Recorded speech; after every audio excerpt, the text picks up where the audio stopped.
Hi everybody, good evening. I am Ilangovan, online teaching personnel for zoology. So last class we started something about the isolating mechanisms in relation to evolution. So we have different mechanisms responsible for maintaining the identity of species. So the isolating mechanisms are responsible for maintaining the species identity.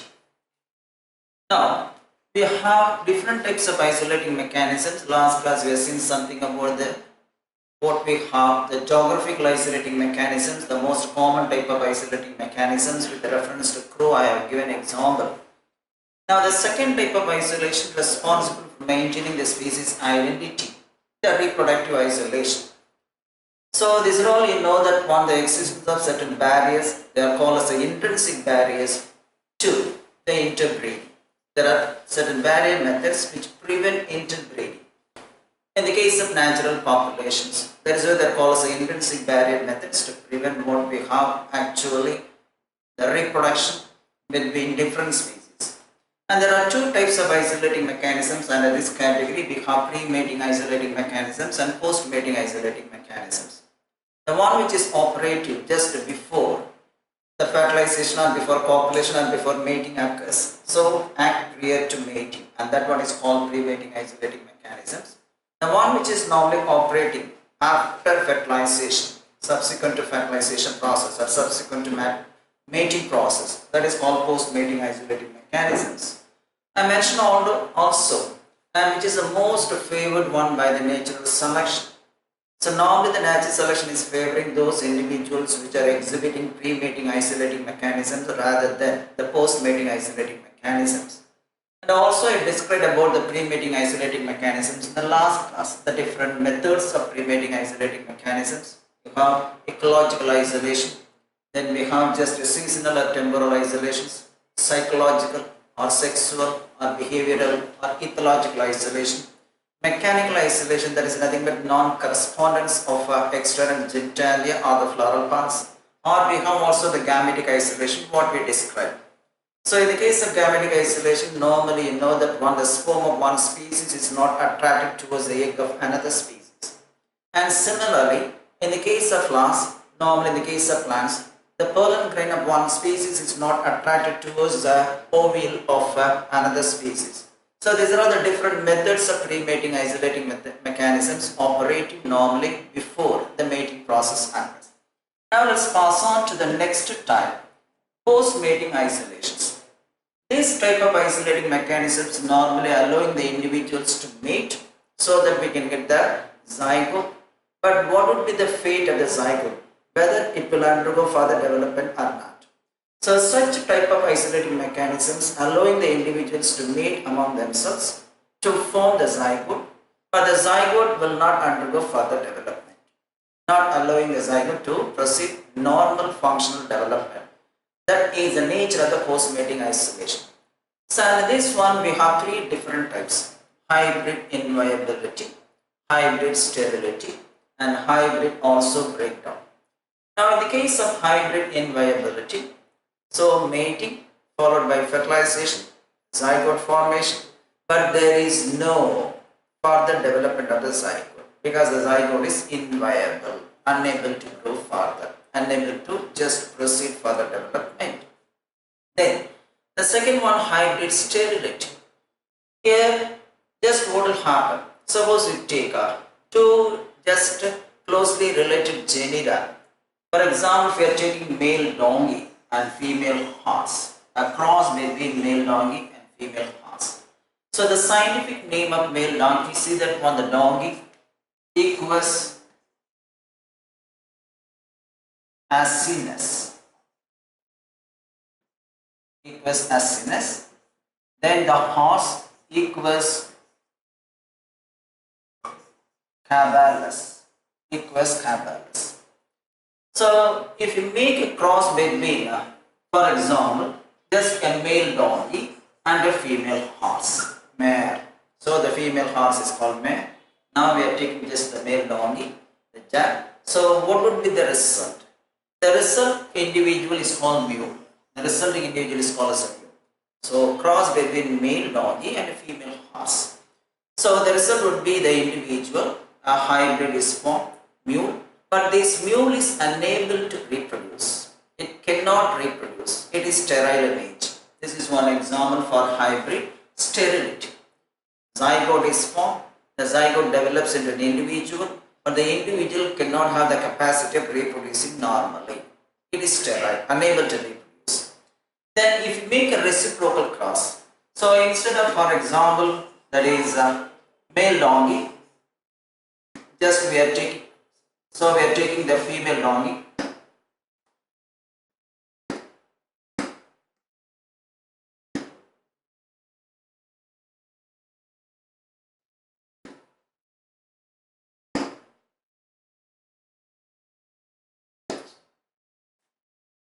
So the first one we made a cross between a female donkey and a male, just actually male horse. The second one we are taking what is called actually female donkey and then male horse. First case we made a cross between actually a male donkey and a female horse. Now I am taking the reciprocal cross, female donkey and male horse. Now the resultant product is named differently, what is called Hindi. The first case, if you make a cross between a male donkey and female horse, the product is mule, it is sterile. Again we are making a reciprocal cross between just what is called the female donkey and male horse. So the resultant product is called Hindi, it is also sterile. So whether doing the normal cross or reciprocal cross, the product is normally sterile in nature. As such, a condition is called hybrid sterility. Hybrid individual is formed but is unable to produce functional sperms or eggs. And that is the nature of what is called hybrid sterility mechanism. Now the third one, hybrid breakdown. So what do you mean by hybrid breakdown? Here, just we are making a cross, for example, Asian tiger and African lioness. Panthera tigris.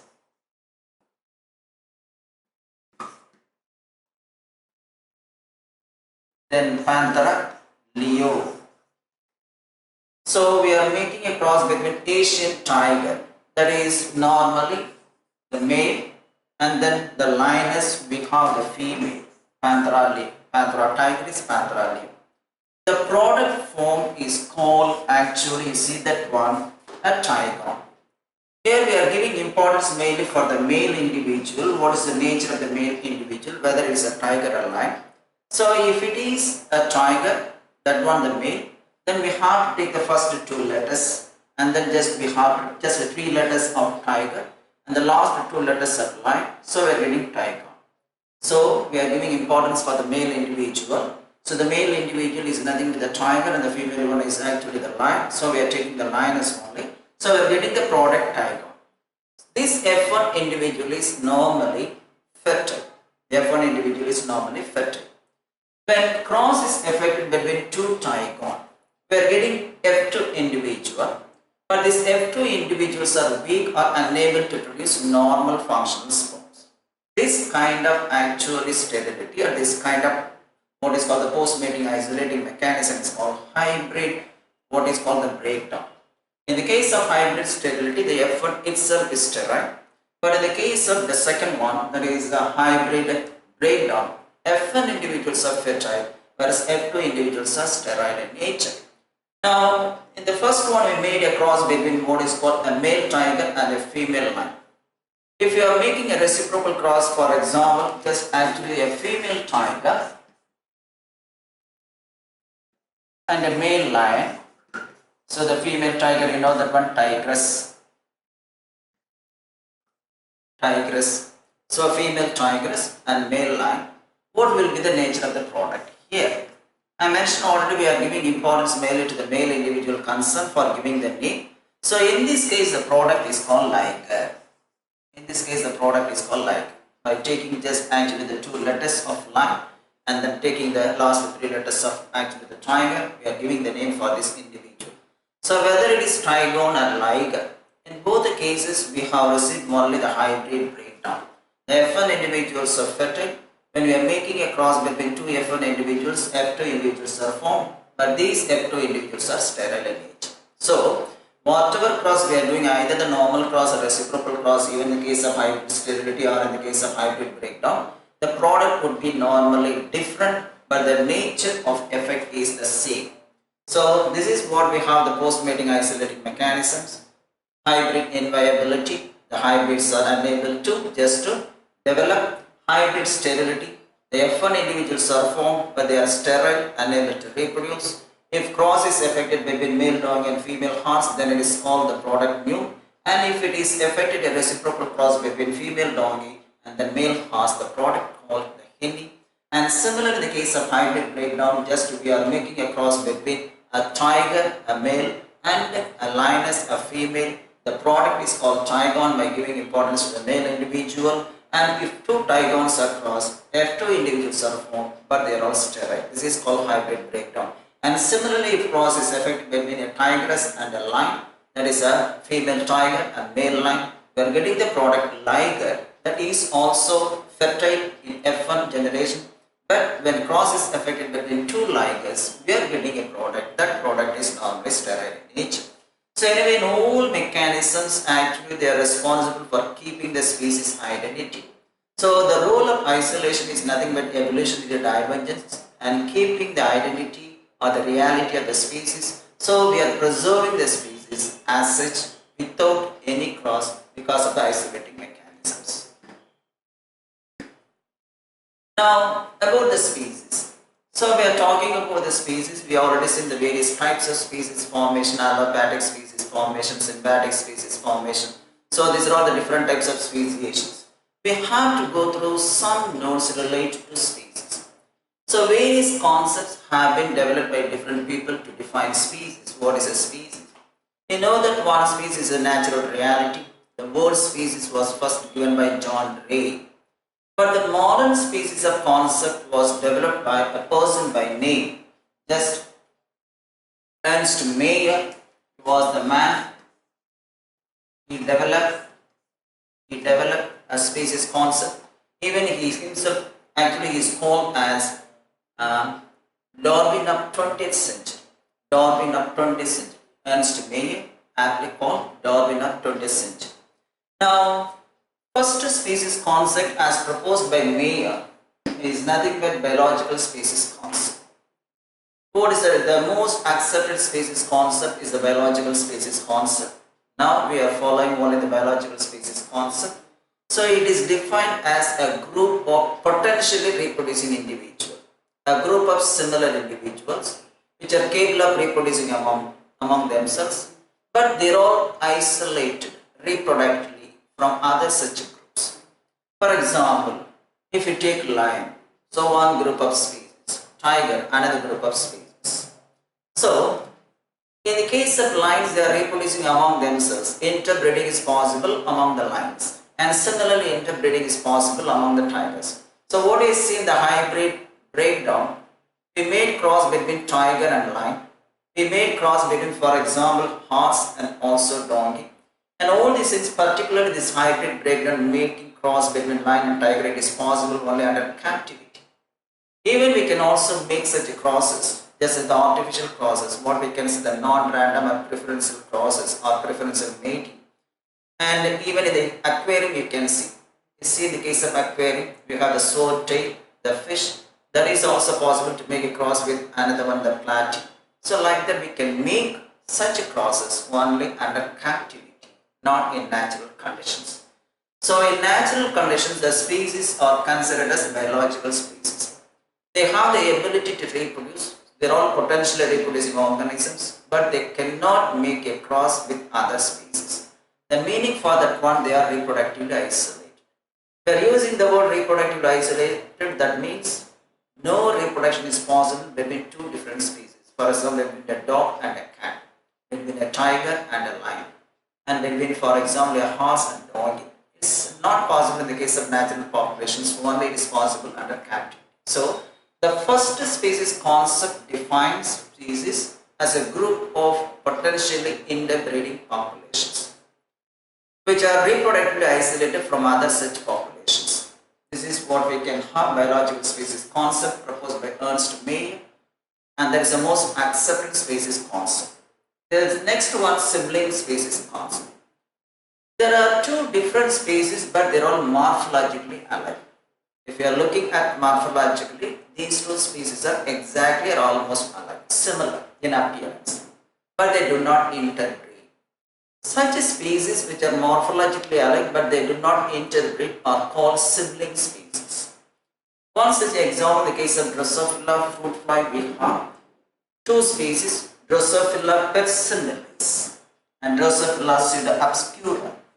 Persimilis and pseudo-obscura, these are the two different species of Drosophila, and in appearance they are looking alike. But these two are different species because they are reproductively isolated. Though they are living together in the same area, they do not interbreed. Such species are called sibling species. Now, polytypic species concept. So, there are two groups of people as per evolutionist concept. Some evolutionists split one group into many groups or many species. They are called splitters.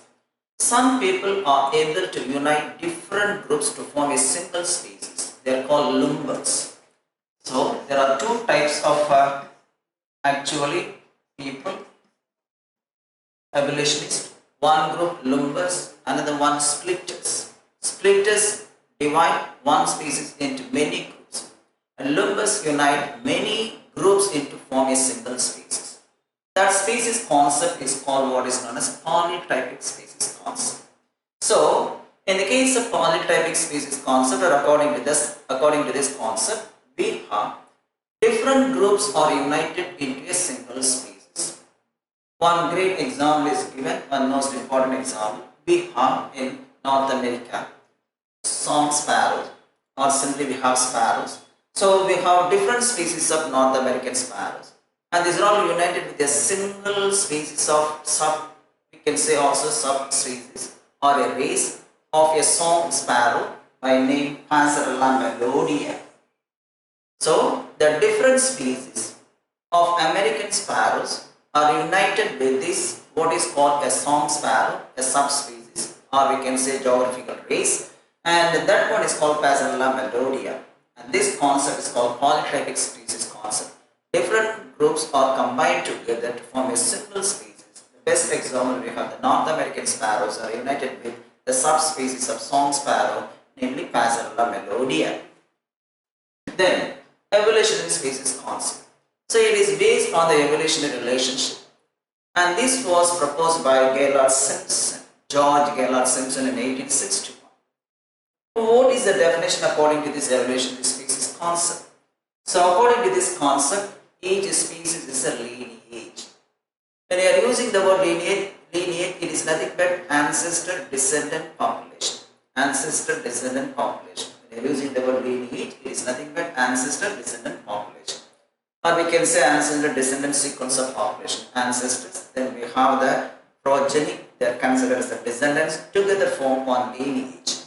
And these species are evolving separately and independently from others, and having their own unitary evolutionary role and tendencies. They have their own evolutionary role.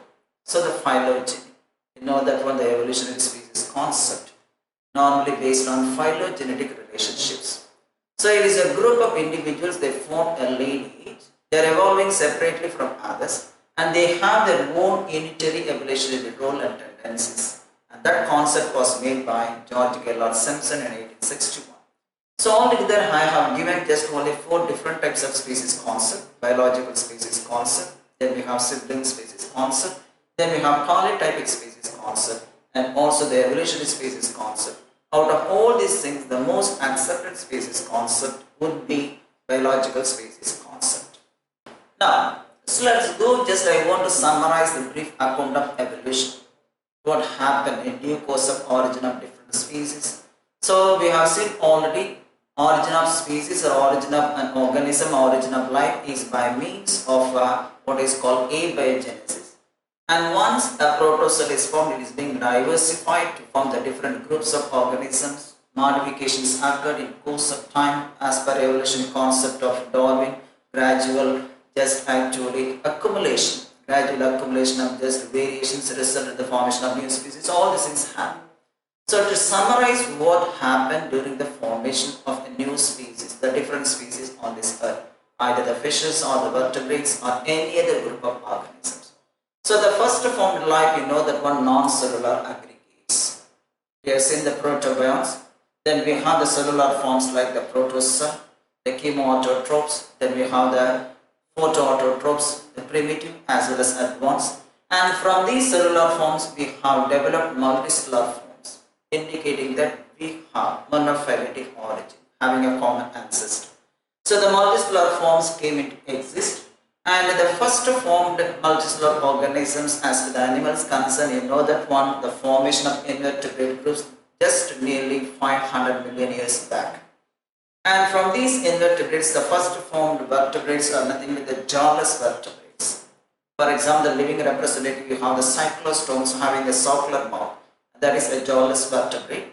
And the first jawless vertebrate, nothing but you know that one, ostracoderms. Ostracoderms. So these are all the first formed jawless vertebrates, ostracoderms, but they disappeared. So they had armor all over the body. And you know that one, later we have the placenta. The jawless vertebrates came into exist. One such a group, you know, cyclostomes. And the cyclostomes are looking like a fish, but they are entirely different from the fishes based on one aspect. The cyclostomes, you know that one, do not have paired fins. They have only unpaired fins. And there are also no scales on the surface of the body. In these two aspects, though they are looking like fishes, they are different from fishes, not having the scales, not having the unpaired fins. Then we have from these jawless vertebrates, we have formed the low-finned fishes. We have one representative, you know that one, Latinaria, the coelacanth fish. So we have formed the strong finned animals, the low-finned fishes, and they move on land and also return back to water just 350 million years ago. And from these low-finned fishes, the first ancestral amphibians came into exist, formation of amphibians. Then from these amphibians, we have the present amphibians originating. And from the amphibians, the next step, we have the primitive reptiles. Nothing that you know that one, the different groups of running or crawling animals. And from that one, we have developed the modern descendants of reptiles like turtles, tortoises, crocodiles, etc.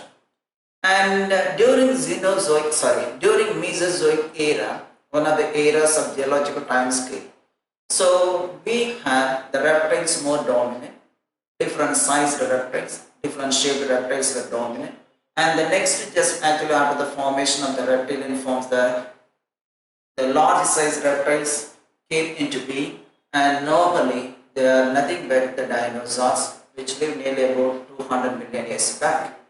So some of these land reptiles return to water. They are looking like, for example, aquatic animals, and such one reptile is nothing but ichthyosaurs. And some of the reptiles have the ability of flying, and these are all called, you have the pterosaurs. So we have just actually fish-like reptiles, ichthyosaurs or saurus, and which lived 200 million years ago. And we have some land huge reptiles, what we call this one, just the terrible lizards, commonly known as terrible lizards, but generally called as the dinosaurs. The biggest of all reptiles, the biggest of all actually individuals, they came into existence and they flourished during, so they started their origin during the Jurassic period, then flourished during what is called Triassic period. So they started their origin during the Triassic period and flourished during the Jurassic period and became extinct during what is called Cretaceous period. So during that period they were dominant, hence the Mesozoic era aptly called as the golden age of reptiles. So one of the dinosaurs which was very huge, Tyrannosaurus, about 20 feet high, and from these reptiles we have formed the different types of birds as well as just the mammalian forms. So, and before that what would happen, the dinosaurs disappeared. And what was the reason for the disappearance of such huge animals? They were dominant during that period of Mesozoic era. That is why that period considered as a golden age of reptiles. Such huge animal all of a sudden came into, just actually came disappear in this world, in this earth. The reason for that one, they couldn't tolerate. One of the reasons they couldn't tolerate the climatic conditions. Number two, they might have evolved into birds. So most of them evolved into birds because So in the course of evolution, you know that the reptiles gave rise to mammals on one side and birds on another side. So normally, in the course of evolution, in a hierarchy of evolution, you have the fishes to amphibians, amphibians to reptiles, reptiles to birds, but the mammals have not originated from the birds. The mammals also originated only from the reptiles like the birds. So the origin of birds and origin of reptiles or origin of mammals would be only from the same stock, the same ancestral stock, namely the reptilian forms. So the dinosaurs which were huge, dominated the earth, disappeared because of mainly reason number 1, change in climate. Reason number 2, and most of them just had evolved into birds. And also we have still a doubt about whether it is because of climatic conditions or because of this evolution into birds. The truth may be in between. So we can say also, so the truth may be in between these two, either this side or that side. So anyway, the main reason because of climatic conditions, because of the evolution of these reptiles into the birds. So the terrible lizards disappeared all of a sudden, the one which were present just before 65 billion years ago. Then when reptiles came down, just when the number decreased, now the mammals came into existence. The first formed mammal, very small, it was a shrew-like mammal, a shrew-like animal. And when evolution was going about, actually the origin of mammals and also the evolution of mammals taking place. And in South America, there were animals like hippopotamus, horses, then we have just the rabbit and bear. These were not really this deer, rabbit, hippopotamus and then horse like animals evolved. And because of the continental drift, what will happen? The South America, the landmass united with the North America or joined with the North America. As a result of this, what will happen? The animals which were present in South America were overridden. So they were just ineffective because of the inclusion of the animals from North America. The same continental drift also responsible for the isolation of Australia, and as a result of that one, you know that one, the Australian marsupials, the poached mammals, they were dominant and they were not actually affected. They survived. This is because of lack of competition. This is because of the continental drift. All the mammals kept aside, and here in Australia we have only the marsupials. So there were no competitors for just or any other mammals to attack them. That is why they survived and flourished, and as a result we have more number of animals, the marsupials in Australia. This is because of one reason, lack of competition. No competition for these animals. This is because of the continental drift. All mammals, carnivorous mammals kept aside. They were not allowed to enter in this area. This is because of the continental drift. Australia isolated, along with the marsupials isolated. So as there were no mammals to attack them, they survived and flourished. That was one of the reasons why the marsupials flourished in Australia. This is because of lack of competition. They are not being attacked by any mammals. So we have other evolutions also. The evolution of horse, you know that one. Horse is considered as the most important animal because the evolution of horse and man occurred along together in the past. So the culmination, the maximum evolution of horse and man just reaches only during, you know that one, Pleistocene epoch, and that is why we are giving more importance for the evolution of horse. And also we have more evidences, fossil evidences to support the evolution of horse that will be useful for just actually tracing the evolution of man also. So there is a only animal with the actually we can say the history, that is we can say the oldest evolutionary history. So horse is the only animal having oldest evolutionary history, and representing is also there, and that one, you know that one, it's an example for pseudo extinction. Horse evolution is an example for pseudo extinction. So a true extinction, complete disappearance of the group without leaving any descendants. For example, dinosaur, an example for true extinction. No representative of dinosaurs left. But horse evolution is an example for pseudo extinction, also called phyletic transformation or phyletic actually evolution. Here, the ancestral horse by name, you know that one, Hyracotherium or Eohippus. Though that ancestral horse died, it left just actually the ancestors died, but the next one, the intermediate stages, for example, Medsipus, Cleopas, and also we have just the modern horse, all exist. So here what will happen, one group disappear, leaving the descendants with the evolutionary modifications. Such extinction is called what is known as false extinction or pseudo extinction. So one group completely disappeared, but leaving the descendants with the evolutionary modifications. Say an example of horse. The modern horse Equus, its ancestor was Eohippus. It passed on different stages, and all the stages were extinct. But we have the representative, the present horse Equus, that is in nature available.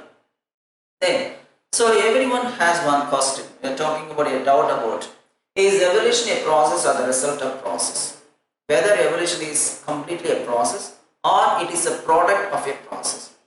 And for that one we have some answers. When we are talking about, say, an example of the story of this world, when we are just actually talking about and describing the history of this world, then evolution is a process. When we are describing the history of this world, then evolution is a process. Suppose we are talking about the history of life on this earth, then evolution is the result of one process, what we call this one natural selection. So when we are talking about the history of the world, evolution is considered as a process. Evolution is considered as a process. When we are talking about the life, when we are talking about the history of life on this earth, and evolution is the product or the consequence or the subsequent process of one thing, what is called the natural selection. And that is the result of a process. So anyway, evolution may be a process if you are considering the history of earth, and it may be the product of a process if you are considering the history of life on earth.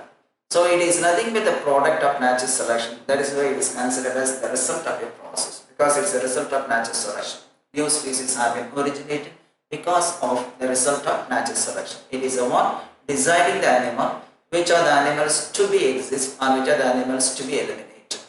Now let's pass on to the next one, a concept about origin and evolution of man. So here I have given some pictures, a gradual evolution of man from, you see that one, ape-like ancestors. So here just we have the human beings, and just we started with some groups of organisms, and they are all nothing but primates, ape-like animals or anything else. But we are talking about only with Australopithecus. Then we have Homo erectus, that is Homo habilis, Homo erectus and Homo sapiens. So these are all the hominids. So we are all belonging to the order, you know, that one, primates. So another primates, we have the family, also superfamily, Hominoidea. And then we have family Hominidae or subfamily Hominidae. So like that we have different categories in a hierarchy. So this is the picture showing how far the evolution of man happened. The final stage. Now we have, you know, that one, we have evolved just differently from two different categories. So we have been evolved from a common ancestor. The ancestor for monkey as well as, you know, that one, the apes. And even we have not been descended from apes. So the evolution of man, the chimpanzees, orangutans, and also we have the gorilla, all occurred separately and all have been descended from a common ancestor. Now let's see the common ancestor and the various aspects of human evolution. This is another picture showing how far the evolution of human occurs from, that is gorilla-like animal or ape-like animal. We can say simply just what we have, the great apes. We have lesser apes and great apes. So the great apes, from that one only we have been descended. So anyway we have the apes in the form of gorillas, chimpanzees, or we can have the human beings, etc. They have descended by means of different methods. Now we have the order. We belong to the order primates, you know that one of the orders of mammalia, to which we have the animals like apes. Then we have great apes and lesser apes. The great apes include, you have the gorillas, orangutans, then chimpanzees and human beings. And also we have the lesser apes. We have mainly, for example, the gibbons. The gibbons are normally not related to human beings because they have different category, but they have been descended from the common ancestor just like human beings. So primates order, and this one we have two superfamilies. One is called, actually this is what is called family, but we have also superfamily Hominoidea. That superfamily includes the families Hominidae and Hylobatidae. The Hylobatidae includes animals lesser, what we can say, lesser apes. They are smaller apes, they are lesser apes. This one includes lesser apes. The animals normally known as, for example, gibbons. So these animals actually somehow distant relatives of human beings. Now we have just actually the primates already include the super family Hominoidea. Then we have the family Hominidae and Hylobatidae. So the Hylobatidae normally includes the gibbons and other animal groups, and normally a separate category. Now let's take the Hominidae. So these Hominidae, you know that when the family includes subfamilies Homininae and Ponginae. Homininae and Ponginae. The subfamily Ponginae includes the Pongo, the orangutans. And the subfamily Homininae, just Homininae, includes normally gorilla and pan along with human beings. This is simply a common distance. Actually, various theories have been proposed, various explanations have been given to explain the origin of man and evolution of man. So we have the gorilla, chimpanzees, and also just other things have originated from this one orangutan or any other group. So I represent this arrow marks. The chimpanzees never originated from the orangutan. So orangutan, chimpanzees, gorilla, all have descended from Hominidae. So the arrow marks like that. Chimpanzees, gorilla, then you have orangutan, including human beings. They have been just included under the family Hominidae. Now, so from this one later we have developed some groups of organisms. For namesake I would like to say Sahelanthropus and Orarin or Ardipithecus. And these were also considered as early bipedal hominidae. That is nothing but actually the tribe from which only we have the Homo and then Pan chimpanzees originated. So these are all actually some earliest bipedal hominin. Need not give any importance for this one. We have to know something about that one, Sahelanthropus and also Ferrarin or Ardipithecus. These are all some earliest bipedal hominin, but they are not considered as actually the ancestors for humans. Now we have to start with the Ramapithecus. It is also called Sivapithecus, and normally it is an extinct primate, a genus of extinct primate. It is actually more man-like. Just lived 128 million years back. Ramapithecus or Sivapithecus, a genus of extinct primates.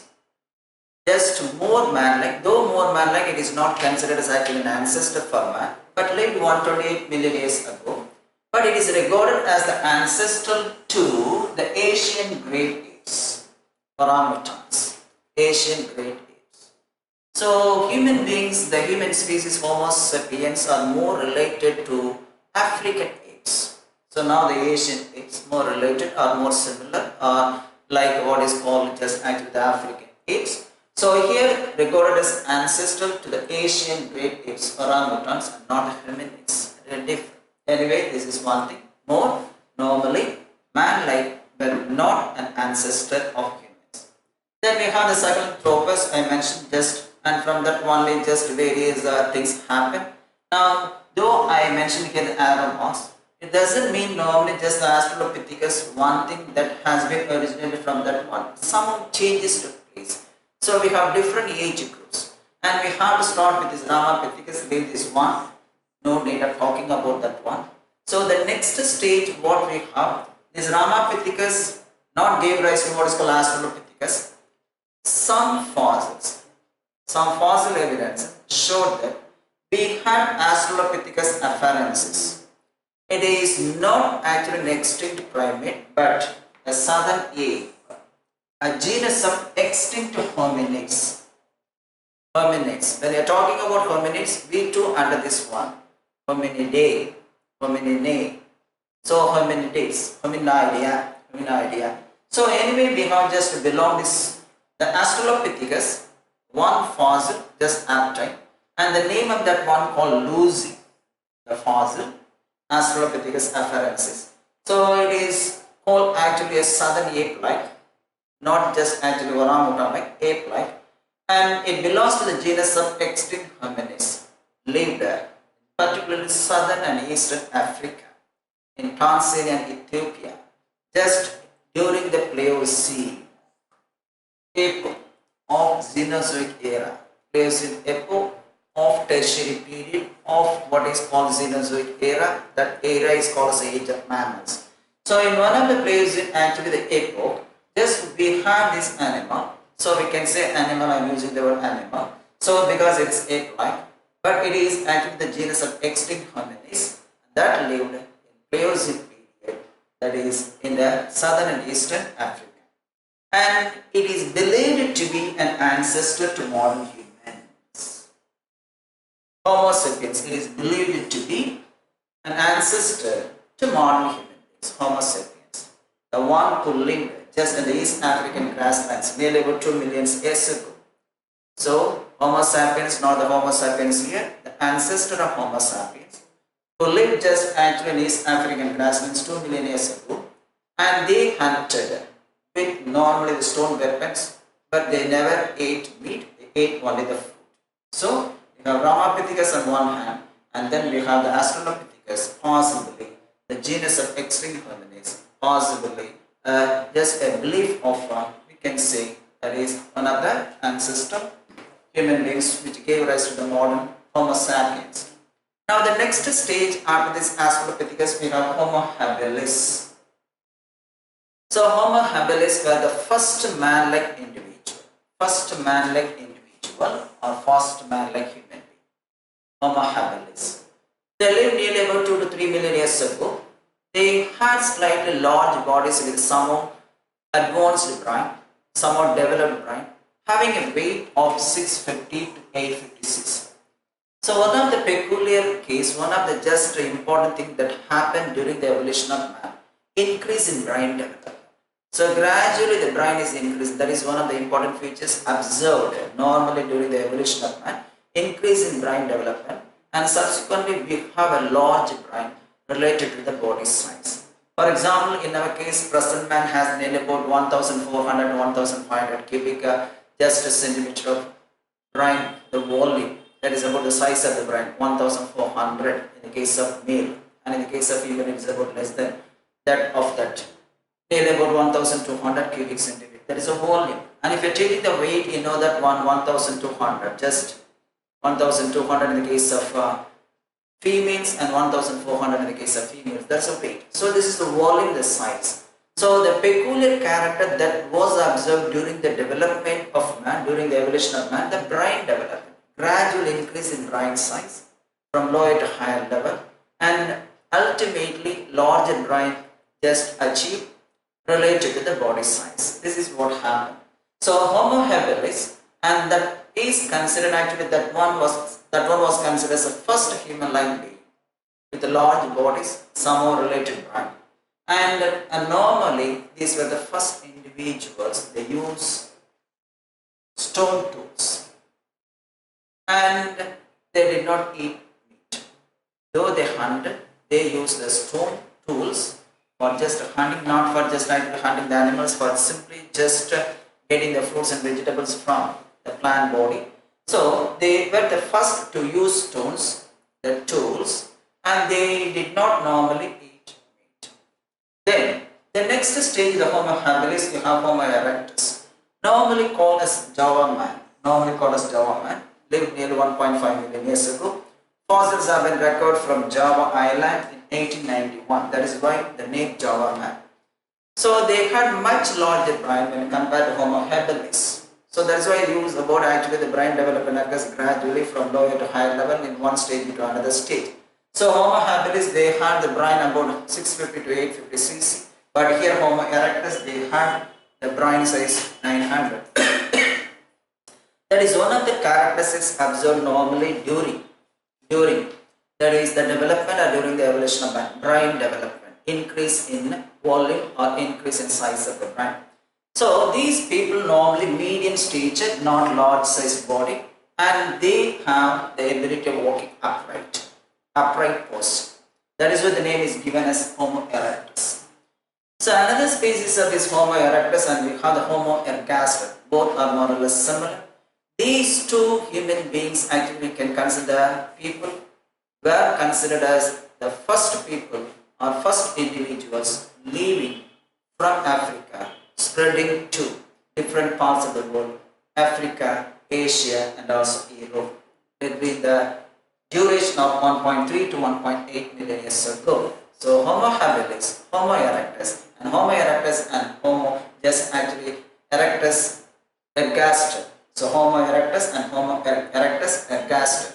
And these were the people first to leave Africa and then just spreading to different parts of the world. Now regarding this Homo erectus, and normally these were the people first to use fire. These were the people first use actually fire. First to use fire, and also use complex stone tools and also some of metal tools. Metal tools and actually stone tools. And the next stage we have in European countries and also Asia. We have another person, Homo neanderthalensis. Homo neanderthalensis. And these people are called Neanderthal men. And Neanderthal actually a valley in Germany from where the fossil had been recovered. That is the name given for such a person, Homo neanderthalensis. And actually these people had much larger brain, having the brain similar to the brain of man, the present man, 1400 more or less cubic centimeter, the brain volume. So we have the same volume as that of Neanderthal man. So the brain volume more or less equal to Homo sapiens and Homo neanderthalensis. And they lived normally in East and Central Asia between just 1 lakh to 40,000 years back.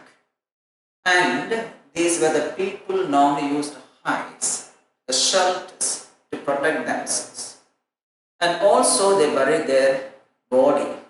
They buried their actually dead bodies. So these were the qualities they had developed. So they used hides to protect their body, just by means of leaves, and also constructed some shelter and the first time, and also they buried their dead body. Now the next one, archaic Homo sapiens, normally called as Cro-Magnon man, the immediate ancestor to present man, Cro-Magnon. So Cro-Magnon is also a site, another site just in France, where you have recovered the fossil. That is the name is given for that human individual, Cro-Magnon man, the next immediate ancestor. So normally they arose in Africa just nearly 70,000 years back. So normally they were considered as the earliest form of humans, the immediate ancestor of humans. And they were had one property. What property? They drew diagrams. Just they left what is called the famous cave drawings. So they drew drawings normally on the caves by using actually the leaves or any other materials from the plant body or anything else. So they were like that actually. So Homo habilis, you know that one, Homo erectus or Neanderthal man, they normally use the fire. They use the fire the first time and also use the tool. And here you see that one, these people left what we have, the cave drawings. That means they drew the drawings by using some chemicals obtained from the plants or leaves, etc. Now the modern man, Homo sapiens sapiens, we are using this word Homo sapiens sapiens because to denote we are all wise. Meaning for Homo sapiens sapiens, wise man. So the immediate ancestor to human beings, nothing but just none other than you see the person, Cro-Magnon man, the immediate ancestor. So we have Ice Age. You know that one, the Pleistocene epoch. The Pleistocene epoch of Quaternary period of Cenozoic era, that is called Ice Age. But we are living in the interglacial period at present. So we originated just actually during the Ice Age between 75,000 to 10,000 years back. So with the brain capacity averaging about, as in the case of just we have the people Cro-Magnon, Homo erectus, and also here in normal, that is the present man, all having more or less the same, just actually the size brain. That means the brain size reached almost maximum in these people, Cro-Magnon, Homo sapiens, or in the case of Homo erectus, that is a Java man. In all cases, we have received the brain size more or less equal, indicating that we have achieved almost maximum brain capacity from lower to higher level. So these are some of the facts related to the human evolution. And we can represent some of the replicas, not the real fossils. The replica fossils called Homo habilis and Homo ergaster. Homo erectus ergaster, simply Homo ergaster. So these are all actually the replica, not the real skull, and want to show how far the skulls are found in the case of such a people. Now this is a dermoplastic reconstruction of a Neanderthal. It's not a real just a face, and we are making just a doll-like structure by using dermoplast. So Neanderthal man, see that one developed fully and reached the brain capacity, more or less upright posture like the modern man. But the brain development is there, but there is no culture. That's the main difference. Now these are all some of the, again, just skulls. We have the real skull for this one, Homo sapiens, and this is a fossil recovered for this Homo erectus from Java, and also Australopithecus, a modern Australopithecus. And from that only we are considered as actually we have been evolved, we have been believed to be evolved from such things, Australopithecus, the southern ape, a genus of extinct hominids. Now this is arrangement. I mentioned already, all belong to the superfamily Hominoidea. That superfamily includes two families, one is called Hominidae and Hylobatidae. The Hylobatidae includes the Hylobats, nothing but that is the gibbons. We have the gibbons, and the gibbons are not coming under this hominids. So they are entirely different from the hominids. So the family Hominidae is divided into two subfamilies, one is called Homininae and Ponginae.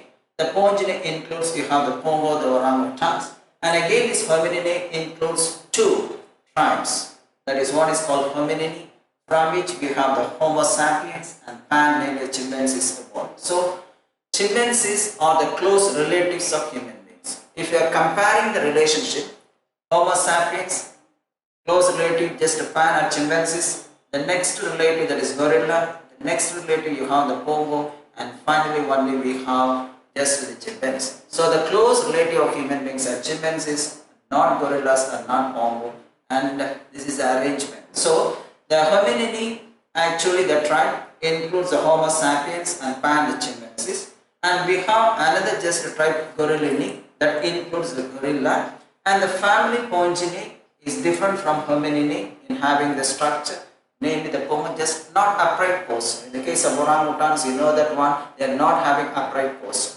So this Pongo, gorilla and pan, they are considered as great apes. We also coming under the great apes family, whereas the Hylobats are coming under the lesser apes group. You'll see in the flow chart in the next. Now this is normally how far now human evolution appeared, how far the human beings known in the different species spreading to different parts of the world. So at present we have only one species, you know that one in all continents, the Homo sapiens. But we have originated, you see that on Homo ergaster and also Homo erectus. These were the first people, the first group of individuals. They left Africa, spreading to other parts of the world. And also we have Homo andesicus and Mauritanicus. These are all people reaching different, for example, Mauritius Island and other areas. And we have Rhodesians, Homo rhodesiensis, and then Homo neanderthalensis. They are reaching European countries and settled there, and they became extinct and just they disappeared. So this flow chart are actually this graph showing that how far the evolution started, how far origin of human beings started, how far it is now spreading. It has been spreading to different parts of the world. Now this is the list only for reference. I mentioned already, you know, there was Sahelanthropus, and we have Ararin Ardipithecus, And also Australopithecus, under this Australopithecus I mentioned only Lucioloafarensis. We have different species also.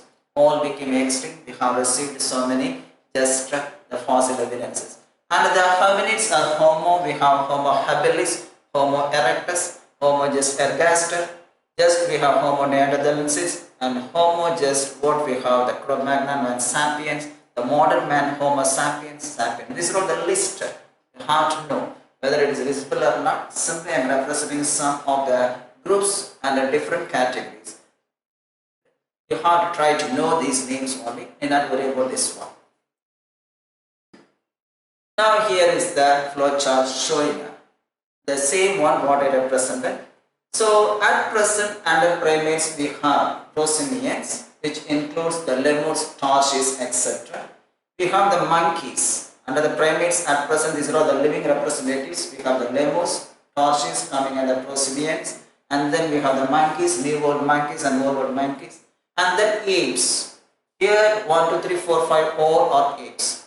And they are grouped under lesser apes, namely the gibbons. They are coming under the Hylobatchidae I mentioned, and the great apes are included under this what we have Hominidae.